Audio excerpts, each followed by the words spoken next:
What's going on, everybody? Doc from Average Gamer, guys. We're back yet again, continuing our best leader strategy series, testing, whatever we're doing here. We're doing Cutter today. If you're new to the channel or new to the series, essentially what I'm doing is I'm taking each of the leaders, playing some 1v1 Blitz, 2 games back to back, showing you the decks up front, which we'll do here in just a second. Taking a look at the deck just in between, see if there's any minor changes we need to make, and really trying to answer the question of, are all the leaders viable, and then try to kind of rank order them and see which ones are the best. So again, for today we're doing Cutter. This is the deck that we're going to try out. I'm going a little bit out on a limb here with close air support. We'll kind of see how that happens. Additionally, some other things that we don't, I do think could help us out. We have the Wild Hellbringers in there, as well as the Stealth Kodiak. So we've got Elik Kush at rank 23 that we're matching up with, so a decent ranking to start this first match. Cutter, as always, to me, been kind of a pretty solid leader. Not necessarily bad, not necessarily great. I do like the Stealth Kodiak, so we'll kind of see how this first game goes. If you are new to the channel or just checking this one out for whatever reason, go in, check our Halo Wars 2 playlist. We've got a bunch of episodes of a bunch of other leaders up at this point, so maybe if you're not a big Cutter fan, or maybe you're a huge Cutter fan and you know how to use them, maybe you want to go take a look and maybe take a look at some of the other leaders we got up. We got a few more episodes, and we're kind of on the downward trend for these as well. So we've got a couple more episodes of this left to finish up, so stay tuned for the next couple days. And we will finish this whole series up, and I'll wrap it up at the end with my overall thoughts and just kind of how each of the kind of games and leader testings went, and just some general thoughts too. I've got a pretty good sample size at this point, being episode number 8. Only 2 more after this to finish up. I think we just have Anders and Cansano left to go, so pretty excited about that. And yeah, so far starting this game out pretty decent. We've got Total Domination, which is never a bad way to start. I do like Cutter's 3 Warthog setup, mostly for the fact that it really allows you to grab some pretty good energy. I also saw that he had a pretty heavy air focus. So he was able to call in a quick Wolverine. Didn't have to worry about calling in actually an additional unit to grab energy, like some of the armies you do. You have to call in either a Jackrabbit or a Warthog. So I was able essentially to play a pretty hard counter unit. We just barely get first blood here, but we were able to kind of push him off B because of the Wolverine that I had, and now at this point we absolutely decimate the air units that he had coming in, and we're just going to push super close. We're going to go grab, I'm a big fan of just grabbing points whenever you can. That was a great fight there. Obviously the Enduring Blisterback that he had, pretty good. So it's going to drop him some infantry units, but that's the one nice thing about having a couple Warthogs on my side, is they're going to be able to get in and do some decent damage. I'm going to call the Stealth Kodiak in just to help out. I did see he was kind of having a little bit of a push. Seems like he's making a great push for B.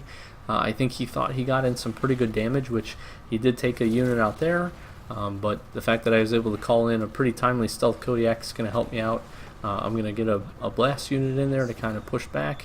And then, I'm okay conceding B for a little while, especially if it allows me to call a Scorpion and really try to get some damage in as well. Again, we kind of ran over and grabbed A, which in ones is a strategy that I try to employ as much as I can, because, again, it can be very tough to stay focused on multiple points at a time. A lot of people will get very focused on a single fight, which is okay. You should do that. You should pay attention to those fights. But a lot of times you're going to see what people do is they don't necessarily move single units around quite as much. Like me doing here, I've got one Warthog kind of going over there. I've got this Kodiak kind of getting set up over there. I'm okay to give up B and A for a little while, but you saw I was able to run in, grab 2 energy cores. I grabbed A for just a few seconds to give myself a couple extra points. And now I've kind of set myself up to have a little bit of everything kind of converging on B, while still keeping an eye over on A. I see he's finally put a few units over there. So I'm just going to kind of start to bring a little bit more of a force onto B to kind of make it a fight. Don't forget about your Nightingale ability. The fact that I have this Kodiak up here that's just lost its stealth is going to be really good because it's going to do honestly a ton of great damage for me. His units can't sit in my smoke screen forever either, and it really just allows me to get a little bit of an upper hand there, calling in that sniper as well. And now at this point I feel very good about my defense on B. I've won some of the initial fights. I definitely won against those pretty heavy air units that he had, and I've grabbed some pretty good energy, so I know I'm ahead in the energy game as well. And now I've got a counter vehicle. I've got an overall around great unit with the Scorpion. I've got a Nightingale and my Wolverine, as well as having the Kodiak still sitting up, and my sniper to really help me out. So I feel okay.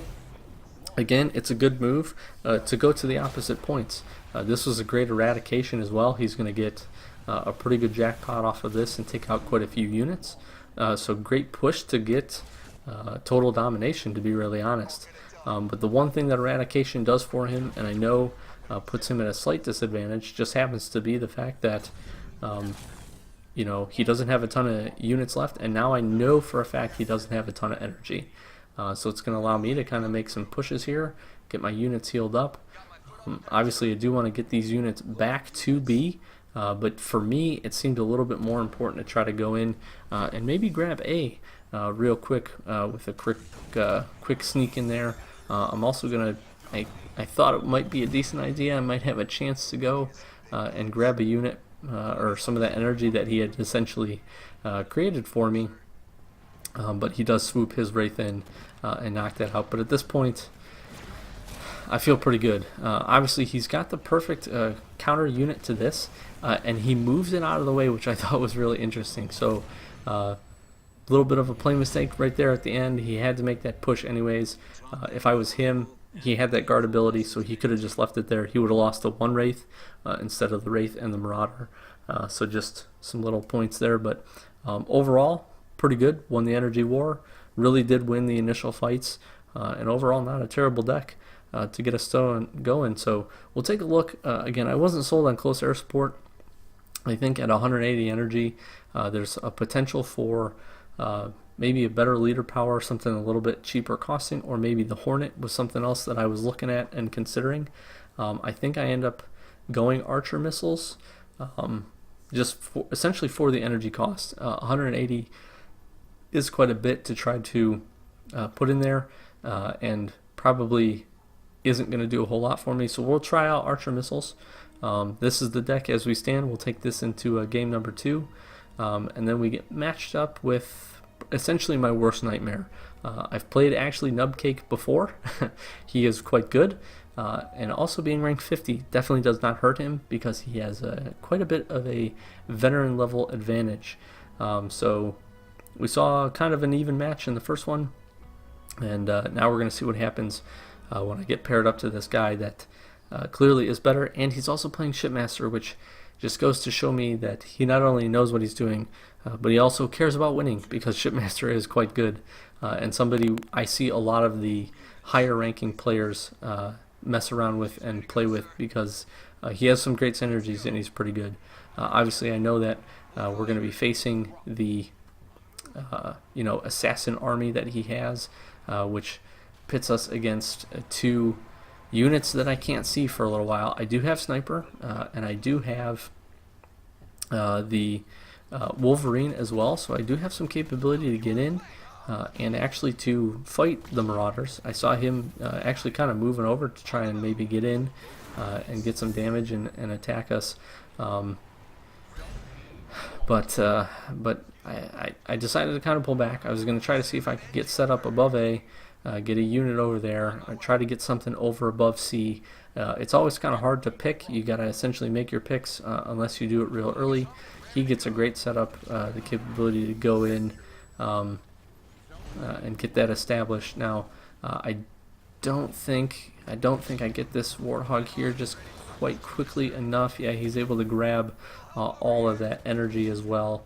My Sniper actually didn't do too bad of a job for us here, taking some of that out. I decided, the Vulture it's a great unit. I decided I'm going to try to get it in there and just take this Marauder out is what I essentially want to do. But pretty high health unit. He's going to be able to get it out of there. We do get ourselves some points here, but at this point we didn't really win the initial fight. We actually lost a little bit of units, definitely spent some energy that we probably didn't need to, essentially. And then here is where I think we get ourselves in a little bit more trouble as well, because I think he plays probably the best card that he's going to be able to play against this. Yep. And I just called in my Scorpion, which essentially means I can't do anything. So a little bit of a misplay there.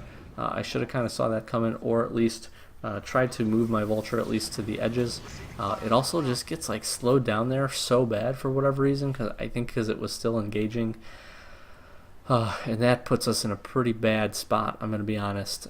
This is about the only happy play I think I have for the rest of this game, which is to call in these Archer missiles as his troops are moving in. So I get a pretty decent blast there, almost take out the Marauder, get a little bit of chip damage on the other, take out one of the infantry units. But again, you can see he's got level 9 hunters, he's got level 7 grunts. That's a level 10 grunts right there.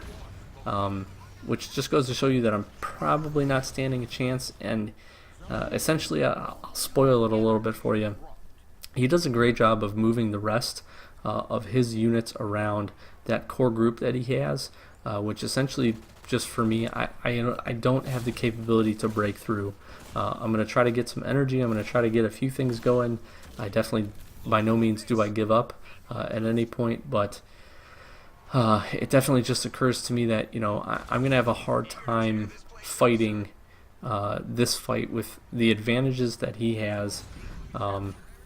And again, level 10 grunts. When I saw that, I was like, man, there's nothing that I'm probably going to be able to do against this. I can try to get in some chip points, if you will, snake a couple sections away here and there. But overall, again, I can see he's got a pretty good force, amassing up onto A. He's got, honestly, a great little team, core group of units over here as well. And I mean, look at that. Those hunters took like 2 shots at my Kodiak and just absolutely decimated it. So that is part of the game. Definitely, I'm up into the diamond ranks at this point, so I know I'm going to face some higher competition. But I do wish there was a way to maybe even some of these things out. And I talked about it in an earlier episode with, I forget, one of the other leaders, about how maybe into ranked games, maybe everybody gets set to a certain veteran level of troops, just so there isn't this huge disparity. Because this guy does play really well. I take nothing against him. He's a great player. Like I said, I've played him before. I mean, that was a good move too. He essentially just pulled my troops out of there. But at the same time, the other thing giving him a pretty huge advantage is the fact that his hunters are taking 2 shots at my troops and just absolutely destroying them. And I have snipers that are supposed to be absolutely brutal against infantry, taking multiple shots to take down a single grunt. So that wraps it up here. We go 1-1 with Cutter, which isn't terrible. Like I said, not the best leader, definitely not the worst. I definitely got bested in energy collection there as well.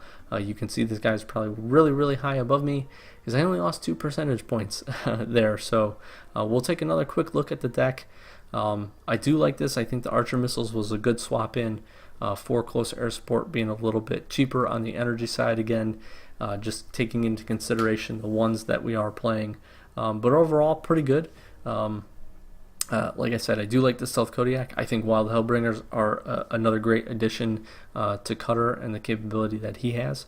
So I think there's definitely a lot of playability and plausibility to Cutter. Where he ends up stacking up, we'll kind of see once we finish the series up. Like we said, we got 2 more episodes coming up after this, so stay tuned for the rest, the next 2 days. And then the 3rd day, we'll do our wrap-up and overall thoughts once we've finished out the series. Again, if you're new, feel free, subscribe down below, comment, let me know if there's a deck that you're using in ones. That's been really good. Really like chatting with you guys and talking different strategies. Also, if you are new, feel free to follow us on Twitter. That link's in the description. We've got the Xbox Average Gamer Guys Club. Feel free to join that. Great little community there we got going. So thanks for spending a few minutes of your day with me. We really do appreciate all the support for the channel and for this series. And I've been Doc with Average Gamer Guys. We'll check you in the next one. Thanks for watching.